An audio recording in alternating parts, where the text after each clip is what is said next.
सख्ती से कहा, चलो जाओ, पड़े तब्दील करो और कमरे में जाकर सो जाओ। उनके बच्चे। मैं वाज़ेह सख्ती थी। मैं सर झुकाए तेजी से स्टोर रूम की तरफ चला गया, कपड़े बदले और अपने कमरे में जाकर लेट गया। कुलथूम आंटी का यह मिशन कामयाब हुआ या नाकाम, ये मैं समझ नहीं सका था। बस इतना मालूम था कि अम्मी को गुस्सा आया था। इसके बाद कुछ दिनों तक कुलथूम आंटी मुझे नजर नहीं आई और हम अपनी मामूल की रूटीन स्कूल और घर में मसरूफ हो गए। क्लास में भी अम्मी को दूसरे लड़कों की तरफ से ताड़े जाने वाली नजरें मैं देखता रहा और खामोशी से बर्दाश्त करता रहा। इस वाक़े को तकरीबन हमें दिन या इससे कुछ ज्यादा गुजर चुके थे। एक दिन मैं खेल कर ग्राउंड से वापस आ रहा था तो कुलसूम आंटी अपने घर के दरवाजे पर खड़ी थीं। मुझे देखते ही वो मुस्कुरा दी, उठे और मेरे सलाम का जवाब दिए बगैर घर के अंदर की तरफ हट गई, मुझे अंदर आने की जगह देती हुई। जैसे ही मैं उनके घर में दाखिल हुआ, उन्होंने दरवाज़ा बंद किया और अचानक मुझे गले लगा लिया। मुझे प्यार से देखते हुए बो में अलदर गायब हो लिए थे तुम इतने दिनों से। मैंने कहा, आंटी मुझे डर लग रहा था। उस दिन अम्मी इतना गुस्सा में थीं कि लगा कि किसी को मार ही डालेंगी। कुलसूम आंटी ने मुझे गले लगाए रखते हुए कहा, अरे इसकी फिक्र न करो, बस तुम देखते जाओ मैं क्या करती हूँ। ये कहते हुए वो नीचे बैठ गईं और मेरे कपड़े दुरुस्त करते हुए मुझे करीब खींच लिया। वो बहुत जज्बाती हो रही थी और मुझे प्यार कर रही थी। इसके बाद उन्होंने अपना रवैया दुरुस्त किया और सहन में बड़ी चारपानी के करीब जाकर खड़ी हुए हैं। मुड़कर झे देखते हुए बोले, चलो अब करीब आओ, फिर देखना मैं तुम्हें एक बड़ा सरप्राइज दूंगी। मेरा अदल उनकी तरफ खींच रहा था, लेकिन अम्मी का ख्याल भी साथ साथ आ रहा था। फिर भी मैं उनके करीब गया और हम दोनों एक दूसरे के करीब हो गए। वो बहुत जज्बाती हो गईं और हमने एक दूसरे को पिया। क्या कुछ देर बाद वो सुकून से सीधी हुई, मुझे प्यार से देखा, फिर बोले, कल छुट्टी है ना? कल हज में तुम्हारे घर आऊंगी और मैं एक खास सरप्राइज दूंगी। कैसा सरप्राइज? मैंने पूछा। वो कुछ सोचते हुए मुस्कुराए और बोले, देखो अभी नहीं बताती, लेकिन तुम बीच में कुछ मत करना, बस मुझे देखकर इशारा कर देना। मैंने पूछा, मुझे क्या देखना है? वो बोले, कल सुबह तुम्हारी अम्मी को घर से एक खास चीज दी जाएगी, अगर वो उसे कबूल कर ले तो तुम फौरन मुझे आकर बता देना। मैं कुछ और ही सोच रहा था। मेरे तमाम अरमानों पर जैसे पानी फिर गया। लगाकर, क्या बात हुई? अब ऐसी चीज के बारे में भी आकर बताना है। दिल ही दिल में ये बात मुझे बुरी लगी, लेकिन मैंने सर हिलाकर कहा, ठीक है आंटी, मैं बता दूंगा। आंटी तजर्बाकार थीं। मेरी हिचकिचाहट फौरन भाप गई और बोली, देखो पूरी बात तुम्हें कल खुद समझ आ जाएगी। तुम बस ये जरूर कर देना करो, अगर वो लस्सी पी जाए तो समझ लेना कि कल तुम्हारी ईद है और तुम खुद भूल कर भी ना पीना। मुझे कुछ समझ नहीं आया कि ये क्या माजरा है, लेकिन आंटी से वादा करके मैं घर वापस आ गया। खाना खाया और सो लिया। अम्मी जे भी की। मैं जागा, नाश्ता लिया और फिर मैं ही बैठ लिया। दिल में बस यही था कि कब कोई आता है और क्या होता है। इसी इंतजार में इधर उधर घूमता रहा। आखिरकार 11 बजे के करीब सुभाया आंटी के घर से एक बोतल आई। मैं फौरन किचन के आसपास घूमने लगा। अम्मी ने खाना पकाया। 12 बजे के करीब खुद भी खाया और हमें भी खिलाया, साथ ही लस्सी के 2 गिलास भी पी लिए। खाना खाने के बाद अम्मी ने मुझसे कहा, बर्तन उठा दो, मुझे कुछ हिम्मत नहीं लग रही। मैंने बर्तन उठाकर किचन में रहे। जब वापस आया तो अम्मी का सरदा में बामें झूम रहा था और आंखें खुल और बंद हो रही थी। वो बिल्कुल ठीक नहीं लग रही थी। मैं उनके पास से गुजरा तो महसूस हुआ कि वो अपने हवास में नहीं हैं। मैं ने छोटे बहन भाइयों को अम्मी के कमरे में टीवी पर कार्टून लगा दिया और खुद तेजी से भागकर कलसूम आंटी के पास पहुंच गया। मैंने उन्हें बताया कि अम्मी ने किसी के 2 गिलास पी लिए हैं। ये सुनते ही कलसूम आंटी बहुत खुश हुई और कलसूम आंटी ने कहा, मुझे बता दो कि घर बेच लिए हो तो मैं आई हूँ। मैं दौड़ता हुआ घर पहुंचा और अंदर दाखिल हो गया। लॉन्ज में अम्मी फर्श पर पड़ी हुई थीं, जैसे गहरी नींद में हूं या मदहोश। मैं उनके पास गया, हल्के से आवाज दी, मगर कोई जवाब न आया।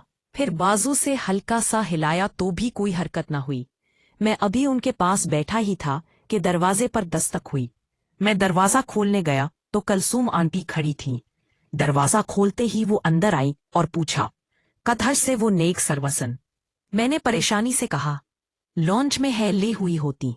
मेरे चेहरे पर परेशानी ने उतार देखकर मोम ई मुस्कुराई और बोली, फिक्र ना करो, मैं तुमसे दोस्ती निभा रही हूँ, इसे कुछ नहीं होगा, बस थोड़ी देर आराम कर लेगी। हम बातें करते करते लॉन्च में पहुंचे। आंटी ने बाकी बहन भाइयों का हाल पूछा तो मैंने बताया कि वो कमरे में टीवी देख रहे हैं। आंटी ने उस कमरे का दरवाजा बाहर से बंद कर दिया और फिर अम्मी की तरफ मुतवज्जा हुई। अम्मी कालीन पर बिल्कुल सीधी लेटी हुई थीं, बेसुध। उनका दुपट्टा एक तरफ से सरक लिया था और सीना और पेट का कुछ हिस्सा ढका हुआ था, बाकी जलद दुपट्टा साइड में। लहजे में बू पड़ा था।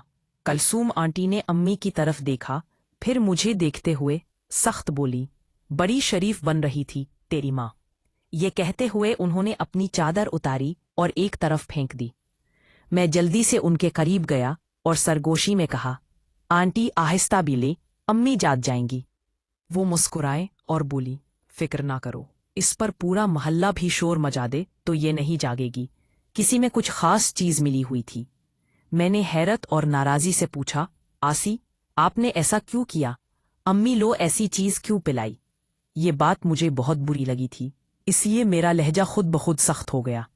आंटी ने मुझे गुस्से और हैरत से देखा और बोली, मैं ये सब तेरे लिए कर रही हूँ और तू मुझ पर ही नाराज हो रहा है। मुझे पहले ही गुस्सा था कि वो अम्मी को बड़ा भला कह रही थीं, और अब ये बात कि उन्होंने किसी के साथ मिलकर अम्मी को ऐसी चीज पिलाई, ये सुनकर मुझे और भी तकलीफ हुई। मैं घर का लाडला था, मुझसे कभी किसी ने इस तरह हत्ता से बात नहीं की थी, और ये सारी सूरत हाल मुझे बहुत अजीब और गलत लग रही थी। मैंने कहा, ठीक है, लेकिन आप जिस तरह बात कर रही हैं, बात ये जो फितरी तौर पर माँ के वजूद की तरफ खींचती थी, लेकिन माँ की बेइज्जती और तजलील मुझसे बर्दाश्त न हो रही थी। अभी कुछ लम्हे पहले जो दिल में अम्मी के जिस्म की तरफ कशिश थी, वो अब बदल चुकी थी। कलसूम आंटी मुझे एक खतरनाक औरत लग रही थी, जो अम्मी को नुकसान पहुंचाने पर तली हुई थी। मैंने उनकी बात सुनकर कहा, आस्ती आप ये इस तरह की बात में कर रही हैं, अम्मी को इस तरह बुरा भला क्यों कह रही हैं? ये कौन सा तरीका है? ये सुनते ही वो और ज्यादा गुस्से में आ गई और सख्त लहजे में बोली, अरे तू मुझे तमीज सिखाएगा? तेरी इतनी औकात के मुझसे इस तरह बात करे? उनकी बात सुनकर एक लम्हे को मुझे डर लगा कि अगर उन्होंने ये बात किसी और को बता दी तो मैं बुरी तरह फंस जाऊंगा। लेकिन अगले ही लम्हे मेरे जहन में ख्याल आया कि अगर कोई पूछे तो मैं कह दूंगा कि आंटी घर की किसी चीज के बारे में पूछ रही हैं, मैंने न बताया तो वो नाराज होंगे। ये सोचते ही मेर और कुछ कम हुआ और मैंने उनकी तरफ थोड़ा गुस्से से देखते हुए कहा, आप ये गट्टिया अंदाज में बात मत करो। अगर आपको बदला लेना है तो मुझे अहमक बनाकर और हमारी तजलील करके ना लो। मैंने आपसे दोस्ती जलील होने के लिए तो नहीं की थी। मुझे थोड़ा गुस्सा था, इसलिए ये सब बोल गया। कलसूम आंटी आगे बढ़ी, मेरे करीब आई और अचानक मुझे एक जोरदार थप्पड़ मार दिया। दांत पीसते हुए बूमे, नाथ जी के बच्चे तुम्हारी ये जुर्रत। फिर उन्होंने मेरे बाल पकड़कर जोर से झटका दिया और एक और थप्पड़ मारा। बोली, तुम इस इज्जत और कुर्बत के लायक ही नहीं थे।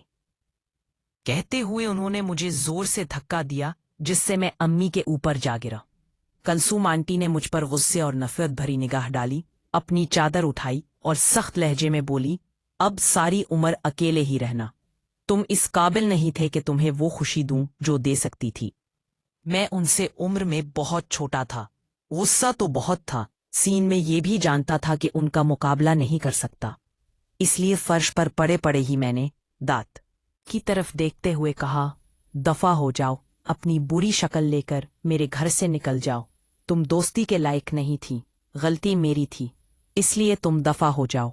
कलसूम आंटी ने मुझे गुस्से से घूरा, सख्त लहजे में बोली, जा निकल जागते के बच्चे, और उठकर बाहर की तरफ चल पड़ी। जैसे ही वो दरवाजे से बाहर निकले, मैं दौड़कर बाहर गया, दरवाजा बंद किया और जल्दी से अंदर वापस आ गया। अंदर दाखिल होते ही मुझे जैसे झटका लगा, दिल जोर से धड़कने लगा और सर में चक्कर आने लगे। अम्मी उठकर बैठी हुई थीं। उन्होंने अपना सर दोनों हाथों से थामा हुआ था। जब उन्होंने मेरी तरफ देखा तो उनकी आंखों से मुसलसल आंसू बह रहे थे। उन्होंने मुझे अपने करीब आने का इशारा किया। मेरी तो जैसे जान ही निकल गई। मुझे लगा कि अम्मी सब कुछ जान चुकी हैं। आने वाले लम्हात का सवद्दी खौफनाक था। मेरी हालत ऐसी हो गई कि मैं थर थर कांपने लगा। कनपते हुए मैं अम्मी के सामने जाकर खड़ा हुआ।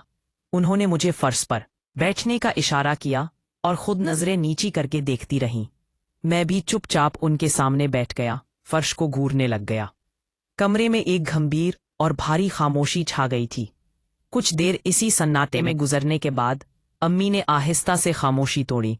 सर अब भी झुकाए हुए बोली, मैं कुछ तो समझ गई हूं कि मामला क्या है, लेकिन एक बात मुझे समझ नहीं आ रही कि मेरी तरबियत में कहाँ कमी रह गई जो तुम मुझसे मिलकर बात करने के बजाय उस औरत के करीब हुए। फिर थोड़ी सी तवक्कुफ करके वही सख्ती आवाज में शामिल करते हुए बोली, मुझे शुरू से आखिर तक सारी बात बताओ। कोई झूठ नहीं, कोई बात छुपाना नहीं। अगर सच बोलोगे तो शायद तुम्हारी जान बच जाए, वरना मुझे 70% बात तो पहले ही पता चल चुकी है। उनका सराब भी नीचे झुका हुआ था, लेकिन आवाज में ऐसी सख्ती थी कि मेरे रोंगटे खड़े हो गए। मैंने डरते डरते उनकी तरफ एक नजर उठाई और फिर नजरें झुका ली। आखिरकार हिम्मत करके शुरू से आखिर तक सब कुछ बता दिया। स्कूल में उन्हें दूसरे लड़कों की नजरें पड़ने वाली बात, सर की शिकायत, कलसूम आंटी का मुझे डांटना, फिर उनका मुझे अपने घर पन्ने घर बुलाना, उनकी बातें, उनका मुझे करीब लाना, आइन सब कुछ। अलबत्ता जहां बात इनके दरमियान करीब होने और जिस्मानी ताल्लुक की तरफ गई, वहां मैंने अल्फाज को बहुत गोल मोल कर दिया। सिर्फ इतना कहा कि आंटी मुझे अपने करीब खींचती पहुंचती रहीं और मैं गलती करता गया। अम्मी इस दौरान खामोशी से बैठी रहीं। वो नाखून से फर्श पर लकीरें खींचती रहीं, भी एक सीधी कभी टेढ़ी। मेरी बात सुनती रही, लेकिन एक बार भी मेरी तरफ ना देखा, ना कोई तबसरा किया, ना कोई सवाल पूछा। बस चुपचाप सब कुछ सुनती गई।